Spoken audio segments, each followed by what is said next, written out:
नमस्कार दोस्तों, सात से आकार आदाब। स्वागत है आप सभी का आपके अपने परिवार आनंद मैथमेटिक्स क्लासेस में। जी हाँ दोस्तों, जैसा कि आपने थंबनेल में ही देख ही लिया होगा कि आज हम लोग करने वाले हैं ग्राफ का एक बहुत ही जबरदस्त वीडियो का शुभारंभ।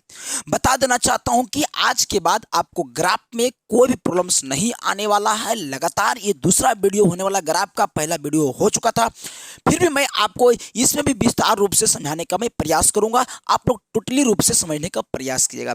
तो क्लास 12th में अगर आप भी पढ़ रहे हैं दोस्तों, तो आपको मैं बता देना चाहता हूं, आगाह कर देना चाहता हूं कि ग्राफ से एक क्वेश्चन 5 नंबर वाला सब दिन आता है और इस बार भी आएगा। 110% आएगा, इसमें कोई भी सस्पिशन, कोई भी डाउट नहीं है। इतना इंपॉर्टेंट टॉपिक है बच्चों। तो चलिए हम लोग स्टार्ट करते हैं और समझते हैं कि ग्राफ में क्वेश्चंस कैसे आते हैं, क्या पूछते हैं, कैसे बनाना है, क्या करना है, कैसे 5 नंबर को बटोर लेना है। अगर आपके पास टाइम है 10 मिनट, तो 10 मिनट आप दे दीजिए और इतना में ही आपको 5 नंबर मिल जाएगा। तो समझ लो 10 मिनट में 5 नंबर कहाँ मिलता है बच्चों। तो 10 मिनट टाइम देने में आपको क्या जाता है। 10 मिनट में अगर आपको 5 नंबर मिल रहा है तो ले लो बच्चों। देखिए क्या होगा, दुनिया का कोई भी क्वेश्चंस ग्राफ का आ जाए, आपको 2 ही शब्दों का इस्तेमाल वो करेगा, तीसरा आप शब्द इस्तेमाल नहीं कर सकता है। पहला कहेगा, या तो आपको इंग्लिश में कहेगा मैक्सिमाइज निकालो, या इंग्लिश में एक और नाम है मिनिमाइज निकालो। तो मैक्सिमाइज कहेगा या मिनिमाइज कहेगा, ये दोनों में से कुछ एक चीज कहेगा निकालने के लिए। अगर और थोड़ा सा कहेगा कि नहीं दोनों निकालिए, मैक्सिमाइज और मिनिमाइज दोनों निकालिए, तो वो कैसे निकलेगा। तो वो भी आसान, वो भी आसान। सारे चीज के लिए एक ही नियम है। चलिए समझाते हैं, स्टार्ट करते हैं। आपको 2 चीज को एकदम कुछ नहीं करना है। पहला चीज, जेड बराबर जो भी दिया रहे, अगर आपको जेड बराबर कुछ दिया रहे, मान लेते हैं जैसे यहाँ पे आपको जेड इक्वल टू दिख ही रहा होगा, इतना बड़ा चीज दे दिया है जेड इक्वल टू, तो इसको कुछ नहीं आपको करना है बच्चों, कुछ नहीं करना है, एकदम कुछ नहीं करना है। जो जेड है इसको जो के सौ रहने देना है, इसको कोई छेड़छाड़ नहीं करना है दोस्तों, ये रहने देना है। दूसरी बात, ये एक्स वाई का मान जो 0 से बड़ा या बराबर का शो करता है, इसको भी हम लोगों को कुछ नहीं करना है, एकदम जो है सो रहल देना है। मतलब 2 चीज़ों को आपको कोई छेड़छाड़ नहीं करना है, जो भी करना है इस दोनों को करना है। तो इसको मान लेना है कि 1 नंबर मान लेना है समीकरण टाइप से, और इसको 2 मान लेना है। ठीक है, इस टाइप से हम लोग को मान लेना है। और करना क्या है आगे हम समझा रहे हैं, और समझने का आप लोग प्रयास कीजिएगा। ये समीकरण नहीं है सर, ये आसमीका है, क्योंकि समीकरण में डायरेक्ट 0 के बराबर होता है, इसमें डायरेक्ट 0 के बराबर नहीं है, तो ये समीकरण नहीं है, ये आसमीका है। तो हम क्या कहेंगे, आसमीका 1 से। सबसे पहले हम यही कहेंगे कि आसमीका 1 से, आसमीका 1 से। तो एक कितना है बताओ, तो है 5x plus Y less than equal to 100। तो आसमीका 1 से पहले इसको मैं लेके काम करेंगे, फिर मैं 2 को लेके काम करेंगे, और इसका संगत समीकरण से चलेंगे सर, संगत समीकरण से, क्योंकि ये समीकरण के ढाल में नहीं है, तो संगत समीकरण से, मतलब आसमीका के संगत समीकरण से।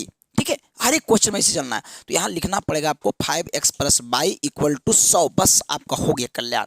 इतना कर दीजिए, काम हो गया। यहाँ से आप x का वैल्यू निकाल लीजिए, तो 5x इक्वल टू आ जाएगा 100 माइनस वाई आ जाएगा। तो x इक्वल टू मैं पूछूं तो 100 माइनस वाई बटे 5 हो जाएगा। ये आपका चला आएगा, इसमें कोई डाउट नहीं है बच्चों। और आसान से आसान तरीका है बनाने का, और सबसे सरल तरीका है, यही करना है, कुछ नहीं करना है कि जेड बराबर जो भी लिखा रहेगा उसको छोड़ छाड़ देना है। एक्स वाई का मान 0 से बड़ा, इसको भी कुछ नहीं करना है। जो 2 गो रहेगा या 3 गो रहेगा या 1 गो रहेगा, इसी को जो करना है इसी को करना है। तो आसमीका 1 मान लेना है, मिसक में 2 मान लेना है, चलना है आसमीका 1 से। लिखना है 5x plus Y less than equal to 100, इसको कहते हैं लेस देन इक्वल टू 100। फिर मैं इसको संगत समीकरण मानूंगा, 0 बराबर करूंगा, यहां से x का मान निकाल लूंगा। ठीक है बच्चों, x के मान निकालने के बाद, x के मान निकालने के बाद यहाँ से हम x के 2 गो वैल्यू फाउंड करते हैं, 2 गो पॉइंट फाइंड करते हैं, उसको आपको समझा देते हैं थोड़ा सा। यहाँ x और यहाँ y, 2 पॉइंट याद लेंगे बच्चों कि मैं y एक बार 0 लेंगे, और मैं इसको निकालने का सबसे सरल तरीका बता रहा हूँ। एक बार y 0 लेंगे, एक बार बाई जीरो ले लीजिएगा, एकदम आराम से आंसर आपका आ जाएगा बच्चों। अगर हम बाई जीरो लेके चलते हैं तो बाई जीरो रखेंगे तो 100 माइनस जीरो 100, 5 से भागा देंगे तो हमको लगता है कि 20 आ जाएगा दोस्तों। तो 0,20 आ गया, जो कि बहुत ही आसान आ गया है और सरलतम तरीका से आ गया है। दूसरी बात, मैं यहाँ पे x क्या रखूँ या बाई के मान एकागो और क्या रखूँ, तो कोई बच्चा कहेगा कि बाई का मान सर x का मान आप 0 रख दीजिए, तो x का भी आप मान 0 रख सकते हैं। एक बार बाई 0 रखिएगा और एक बार x को 0 रखिएगा। मेरा सेशन मान लीजिए, एक बार बाई 0 रखिएगा तो x का मान कुछ ना कुछ आएगा, और एक बार x के जगह पे 0 रखिएगा तो ये 5 गुने 0 0 हो जाएगा, ये माइनस बाई, इधर आएगा प्लस बाई, तो वहाँ पे बाई का वैल्यू 100 आ जाएगा। कितना आ जाएगा दोस्तों? 100। ये समीका एक सही है। अब इसकी जांच करते हैं, अब इसके क्या करते हैं? जांच करते हैं। आज समीका एक की जांच करते हैं। जांच देखिए, यही चीज फर्क पड़ता है सीखने में। इसकी जांच करते हैं तो जांच कैसे रखते हैं? तो मूल बिंदु का मान रख के, आज समीका में मूल बिंदु का मान रखते हैं। तो मूल बिंदु ना बाबू, मूल बिंदु, तो मूल बिंदु का मान आप बचपन से जानते होंगे कि 0,0 होता है। और आज समीका एक में रखिए तो 5 गुने 0 प्लस 0 लेस देन 100, इसका मतलब आ गया 0 लेस देन 100। इसका मतलब हो गया बच्चों कि 0 100 से छोटा है, सही की गलत? 0 100 से छोटा है, सही की गलत? तो बोल सर 0 100 से छोटा, हाँ सही है, तो हम खाली सही है तो सही कर दो, गलत रहता तो गलत कर देते, बस। अब बस विशेष कुछ नहीं करना है। दूसरी बात है, अब चलना है असमीका 2 से, असमीका 2 से चलना है बस। अब कहानी कुछ नहीं करना, असमीका 2 से चलना है। तो असमीका 2 क्या दिया हुआ? बस x plus Y less than equal to 60 है, बस इतनी करना है और कुछ करना नहीं है। फिर लिखना है संगत समीकरण से, बस इसका संगत समीकरण बनाना है, क्योंकि जब तक संगत समीकरण नहीं आएगा कैसे हम x का मान निकाल पाएंगे? नहीं निकाल पाएंगे अच्छा से। तो हम लोग लिखेंगे x plus Y equal to 60, यहाँ से x का मान निकालना पड़ता है, तो x equal to 60 minus by. तो अब यहाँ से इसको हम लोग घेर देंगे और यहाँ से हम x और बाई के दो पॉइंट निकाल लेंगे, समझ जाएगा। यहाँ x लिखेंगे, यहाँ बाई, कुछ नहीं, वही नियम, बाई इक्वल टू 0 करेंगे, बाई इक्वल टू 0 करेंगे। जैसे यहाँ पे किए थे बाई इक्वल टू 0, तो बाई इक्वल टू 0 करेंगे तो 60 में 0 घटेगा तो x का वैल्यू 60, बहुत अच्छी बात है। अब मैं क्या करूंगा? x इक्वल टू 0 करूंगा, तो मैं x इक्वल टू 0 करूंगा तो ये बाई इधर आएगा तो बाई हो जाएगा, बाई इक्वल टू 60 आएगा, बहुत अच्छी बात है। तो कुछ करना नहीं है, ये पॉइंट लेने का सबसे सरल तरीका, सबसे आसान तरीका, एक बार x 0 तो बाई निकल जाएगा, बाई 0 तो x निकल जाएगा, बहुत अच्छा तरीका है। बस ये दोनों हो गया। फिर मैं इसका जांच भी करूंगा, इसका जांच करूंगा, आप समझ ही रहे होंगे कि जैसे इसका मैं जांच किया उसका, तो मूल बिंदु रख के देखेंगे, 0,0 रख के देखेंगे, तो मूल बिंदु 0,0 रखेंगे, कहाँ गया भाई? असंगत दिखाई तो आप लोग को पड़ रहा होगा सही ढंग से, इसमें कोई डाउट नहीं है जी, दिखाई पड़ रहा है बच्चों। मैं आपको बता देना चाहता हूँ, जांच करने पे मूल बिंदु रख के, तो इसमें मूल बिंदु रखेंगे सेकेंड में। तो यहाँ देखो सेकेंड x प्लस बाई है, तो 0 प्लस 0, क्योंकि x का मान भी 0, बाई का मान भी 0 होता है मूल बिंदु में 60, तो ये आ गया 0 लेस देन इक्वल टू 60, मतलब 0 जो है 60 से छोटा है, तो हम बोलेंगे हाँ 0 60 सही है, ये भी सही है, और ये सही है तो सही करके छोड़ देना है। बस इतना करना कौन नहीं जानता यार? अच्छा इतना कर सकते हो तुम लोग कि नहीं कर सकते हो? अगर आपको दिया रहेगा इतना कर सकते हो कि नहीं? आपको z दिया हुआ रहेगा उसको कुछ मत करना है, x बाई का मान 0 से बड़ा रहेगा उसको भी कुछ मत करना है, ये 2 गो जो दिया रहेगा या 3 गो दिया हुआ रहेगा या 1 गो दिया रहेगा, जो करना है उसी को करना है। तो मान लेना इसको 1 और मान लेना इसको 2। अब चलना है आज समीका 1 से चलना है, तो 1 लिख देंगे, 5x plus Y less then 100, फिर उसका संगत समीकरण बराबर 0 कर देना है, यहाँ से x का मान निकाल लेना है, 2 पॉइंट दसवां की तरह निकाल देना है। उसी तरह से असमीका 2 से चलना है और आराम से इसको जांच कर लेना है। पहले क्या जांच करना है सर? तो मूल बिंदु का मान रखना है असमीका 1 में बच्चों, तो x की जगह भी 0 और बाई की जगह 0, तो पता चला कि 0 आ गया, सही हो गया। असमीका 2 से चलना है, इसी तरह से बराबर कर देना है, फिर इसका भी जांच करना है। इतना करने के बाद आपको ग्राफ कॉपी में चला जाना है। आपका इधर का काम संपन्न हो चुका है, अब बच गया ग्राफ का। तो चलिए दोस्तों हम आप लोगों के बीच ग्राफ पार के दिखा देते हैं। देखिए बच्चों, हम आप लोगों के बीच एक ग्राफ पार के रख चुका हूं। मैं एक्स अक्ष पार दिया हूं, वाई अक्ष पार दिया हूं। ये बीच में ओरिजिन होता है जिसको हम लोग मूल बिंदु कहते हैं बच्चों। इतना ग्राफ मैंने पार दिया। अब ग्राफ पारने के बाद क्या करना, कुछ मत करना है।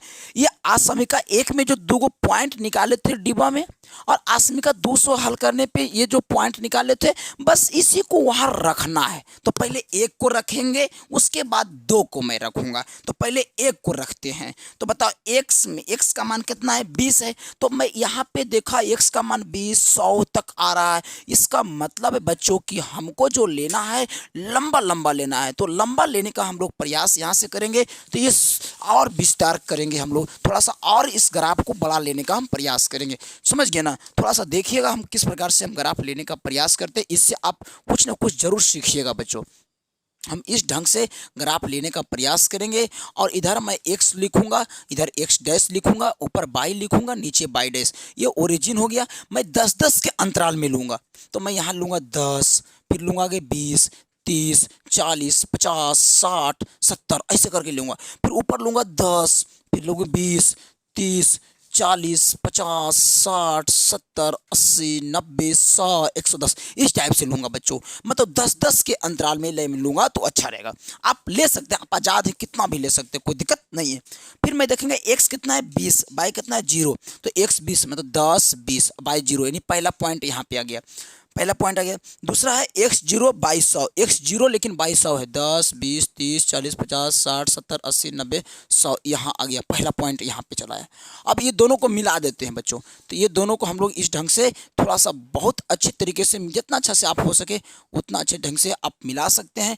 हमने देखिए मिला दिए हैं, जैसा भी मिला हमसे उस ढंग से मैंने यहाँ मिलाने का प्रयास किया। और आप लोग थोड़ा सा बढ़िया से मिलाइएगा, जितना अच्छा से, क्योंकि आप लोग के पास इंच होगा और उससे आप लोग मिला लीजिएगा तो ये मिल जाएगा आपका। ठीक है, पहला। और ये बताइए सही है कि गलत है, बस इतना आप कहिए। तो ये सर सही है। अगर सही हुआ तो यहाँ से एगो तीर पड़ता है मूल बिंदु देने। अगर बात गलत निकलता तो मूल बिंदु के उधर पड़ता। तो सही है तो ऐसे पार दीजिए, ऐसे पार दीजिए। इसी लाइन पे 2 4 5 वो पार दिए, बस खत्म कहानी। बस ऐसे डायरेक्शन दिए कि सही है। इसे कोई देखेगा भी तो कहेगा नहीं इधर पारा है, मतलब कि इसका डायरेक्शन मूल बिंदु तरफ है, इसका मतलब लगता है सही है। ठीक है, अब इसका आते पारते हैं। तो x लेना है 60, y 0। तो हम ले लिए 10 20 30 40 50 60, अब y तो लेना है 0। अच्छा, इसका पॉइंट का नाम भी दे सकते हैं आप, 10 20 20,0। इसका भी मान दे सकते हैं 0,100। ठीक है, आप नाम दे सकते हैं, कोई दिक्कत नहीं, आप आजाद हैं। ठीक है बच्चों, अब यहाँ आते हैं। तो ये हो गया कितना, तो 10 20 30 40 50 60,0, तो 60,0। दूसरी बात कितना, x 0 y 60, y साइड जाओ, 10 20 30 40 50 60 ये जाना है। और ये दोनों को मैच करा देना बच्चों। तो हम लोग क्या करेंगे, इसको मैच करा देंगे इस ढंग से। तो इस ढंग से मैच करा देंगे और आगे निकल जाएंगे। ठीक है बच्चों, तो यहाँ से अब इसका पॉइंट का नाम बोल दो। तो ये कितना था, तो ये 60,0 था। तो मैं लिख दूंगा यहाँ पे 60,0। और ये कितना था, तो ये था आपको 0,60 था। कितना था, 0,60 था बच्चों। अब ये जो कटिंग पॉइंट निकला है ये कितना निकला है, इसको अब सबसे इंपॉर्टेंट है बताना कि ये निकला है कितना निकला है। ठीक है, इसको अगर आप समझ लिए तो फिर आपका कहानी क्लियर है। और यही निकालना ही सबसे बड़ी बात होता है। और इसको जो निकाल लिया समझ लो उसका कल्याण हो गया। तो बच्चों आप लोग समझिए, इसको निकालिए किस ढंग से हम लोग निकालते हैं, आप समझ सकते हैं यार। तो अब देखिए ये कटा कहाँ है, तो आपका ग्राफ कॉपी में सटीक कटेगा। मेरा थोड़ा सा आगे पीछे हो सकता है, लेकिन आपका ग्राफ कॉपी में ये सटीक कटेगा। तो हम देखते हैं कि यहाँ पे ये जो है ये x 10 गया है लगता है। अब y कितना गया है, 10 20 30 40 50, यानी x 10 गया है, अब y कितना गया है, 50 गया है। अकॉर्डिंग टू मेरा ग्राफ के हिसाब से, आपके ग्राफ से चेंज भी हो जा सकता, कोई दिक्कत नहीं, लेकिन आपका एग्जैक्ट जाएगा, जो भी ग्राफ को ओपन जाएगा वो एग्जैक्ट जाएगा। तो x देखिए 10 और y इतना निकाल लेना है। अब उसके बाद ये जो लाइन पारे थे शुरुआत में, ये लाइन, ये पहला लाइन था और ये दूसरा लाइन आपने पारा है। तो ये दूसरा लाइन सही है कि गलत है बताओ। तो आपने बोला सही है, दूसरा देखते हैं सही है। तो अगर ये भी सही है तो इसका भी डायरेक्शन मूल बिंदु के ही तरफ होगा, इसका भी डायरेक्शन मूल बिंदु के तरफ ही होगा, इसका भी डायरेक्शन मूल बिंदु के तरफ ही होगा। तो आप बताइए कौन ऐसा घर बना जिसमें दोनों लाइन का डायरेक्शन घुसेगा। मैंने कहा घर कितना बना, तो 1 2 3 घर बना। चेक करता हूँ, इस घर में ये कभी नहीं इस लाइन दूसरा लाइन कभी नहीं जा सकता। बोलिए क्यों? क्योंकि दूसरा लाइन तो इधर आ रहा है, तो उसमें कहाँ से एंट्री मारेगा? तो ये घर हम नहीं ले सकते हैं, गलत बात। ये घर मैं नहीं ले सकता हूँ। मैं आया इस घर में, तो इस घर में आया तो ये जो है छोटा ऐसे जा रहा है ये लाइन से, तो ये लाइन कभी भी इस घर में एंट्री मारेगा? बताओ। ये दूसरा लाइन तो इसमें आ रहा है घर में, लेकिन क्या पहला लाइन इस घर में जा रहा है? नहीं जा रहा है सर, तो ये भी घर नहीं लेना है सर। अब ये घर आ गया, बस तीसरा घर बचा, ये घर। तो इस घर में क्या हो रहा है? तो इस घर में देखो तो पहला लाइन, तो पहला लाइन तो इस घर में जा ही रहा है, सही बात है। दूसरा लाइन, अच्छा दूसरा लाइन भी तो कहीं ना कहीं इस घर में एंट्री मार रहा है। हाँ, तो यही घर आपका सेफ्टी घर है। घर जो खोज लिया, कहानी उसका हो गया। तो ये घर कितने पिलर से बना है? पिलर खोजो। अब तो आप कहिएगा 4 पिलर से सर, एगो पिलर यहाँ है सर, एक पिलर यहाँ है सर, एक पिलर यहाँ है सर, एक पिलर यहाँ है सर। तो ये चारों पिलर खोज लिया, कल्याण हो गया। अब बस इस सब का कोई ज़रूरत नहीं है, इस सब का कोई ज़रूरत नहीं, यही घर से हमको मतलब है और यहीं से हम लोग काम कर लेंगे। तो हम पहले लिखेंगे पॉइंट और इधर लिखेंगे अब जेड। अब जेड का उपयोग करेंगे। कितना लिखा हुआ है? तो 250x। अब प्लस कितना लिखा है? 75y लिखा हुआ है। और यहाँ से हम लोग काम करेंगे। तो 4 गो पॉइंट कौन कौन है? तो पहला ई 0,0 ले लीजिए, ठीक है। और दूसरा पॉइंट कौन है? ये 20,0 है। चलिए दूसरा पॉइंट हम लोग 20,0 लेके चलेंगे। और तीसरा पॉइंट हम लोगों के पास है कितना? तो 10,50 है। और हम लोग आगे बात करें, चौथा पॉइंट कितना है? तो 0,60 है। ठीक बच्चों, तो इतना पॉइंट हम लोगों को मिल गया है, आप लोग देख सकते हैं। इससे ज़्यादा आपको पॉइंट नहीं मिलेगा, इतना हम आपको बता देना चाहता हूं और आगाज भी कर देना चाहता हूं। तो इतना पॉइंट आपको मिल गया। पॉइंट कैसे मिला? तो पहला लाइन खींचा, उसको मैंने पारा, अगर सही था तो मूल बिंदु की तरफ, गलत रहता तो मूल बिंदु से बाहर पारते। दूसरा भी सही था तो मूल बिंदु की तरफ, तो दोनों घर ये मिल गया। इसलिए ये चारों पिलर को मैंने लिख लिया, चारों पॉइंट को। और यही पॉइंट को मान इस जेड के मान में रखेंगे। तो अगर एक्स की जगह 0 रखेंगे, वाई के 0 रखेंगे, तो ये फाइनली वैल्यू 0 आ जाएगा। अगर मैं एक्स के जगह पे 20 रखूंगा, वाई की जगह 0 रखूंगा, तो 20 जब रखूंगा तो 250 गुने 20 कीजिएगा, तो 250 गुने जब 20 आप लोग कीजिएगा तो 25 दूना 50 और डबल 0 यानी कि 5,000 रुपया आ जाएगा आपके पास, यानी 5,000 रुपया आ गया। जब 0,60 रखिएगा, पहले इसको रख के देख लीजिए, तो 0 जगह 60 रखिएगा, तो 75 गुने 60 जब रफ कॉपी में कीजिएगा तो पहले 6 से गुना कर दीजिए, तो 6 5 30, हाथ में रहा 3 और 7 6 42 और 3 45, यानी कि 4500 रुपया आपका आ जाएगा बच्चों। और जब 10,50 रख के देखोगे, 10,50 रख के देखोगे, तो जब 10 रखोगे तो ये 2500 रुपया आ जाएगा यहाँ पे। अब प्लस 75 गुने 50 करोगे तो कितना आ जाएगा? 0 आ जाएगा। और गुना कर सकते हैं आप लोग, 5 25 के 5, हाथ में रहा 2 हो गया बच्चों, और 7 5 35 और 2 37 हो गया। जोड़ेंगे तो 0 5 7 2 में रहा 1, तो 6250 आ गया बच्चों, यानी 6250 आ गया। इतना तो ये चारों पिलर को निकाल के जेड में रखना है और वैल्यू निकालना है। अब यहाँ से डिसाइड करना है कि क्वेश्चन में क्या पूछा है। अगर मैक्सिमाइज पूछेगा तो हम मैक्सिमाइज के सामने यहाँ लिख देंगे मैक्सिमाइज। अगर हमसे मिनिमाइज पूछता तो यहाँ मिनिमाइज कितना हो जाता? 0। बस जो पूछना था उसको पूछो अब, लेकिन काम तो यही करना था। दोनों पूछता तो मैं दोनों में इस ढंग से लिख देता, मैक्सिमाइज का वैल्यू 6250, मिनिमाइज का वैल्यू 0।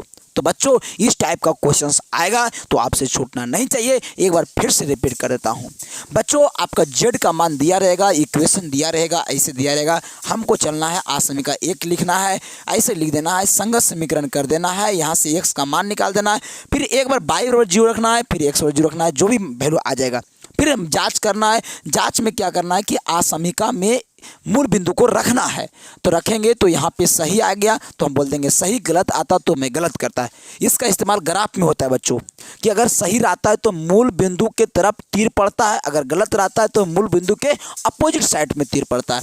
फिर दूसरा से वही काम करते हैं, सही है तो सही। फिर मैंने पहला का पहले ग्राफ पार दिया, दूसरा का मैंने ग्राफ पार दिया, कटिंग पॉइंट यहाँ से निकाल लिया, बच्चे समझ ही रहे होंगे आप लोग। फिर मैंने तीर दिया, जो मिक्सचर लाइन बना उसी को हम लोग पिलर खोजते हैं। तो पिलर मैंने खोजा 4 पिलर, चारों पिलर के सहायता से हम जेड का मान निकालते हैं और जो सबसे ज़्यादा वैल्यू आता है उसी को हम लोग मैक्सिमाइज कहते हैं, जो सबसे कम वैल्यू आता है उसको हम लोग मिनिमाइज कहते हैं। तो वीडियो कैसा लगा आप लोग को जरूर एक बार कमेंट करके बताइएगा, और अच्छा लगा तो आप लोग 2-4-5 क्वेश्चंस को बनाइएगा क्वेश्चन बैंक जाके, और अगर नहीं भी बने तो 9905317819 पे आप संपर्क भी कर सकते हैं कोई भी डाउट को लेकर। तो चलिए दोस्तों, आज क्लास को मैं यहीं पर रहने देता हूं। धन्यवाद, मिलेंगे अगले वीडियो के साथ।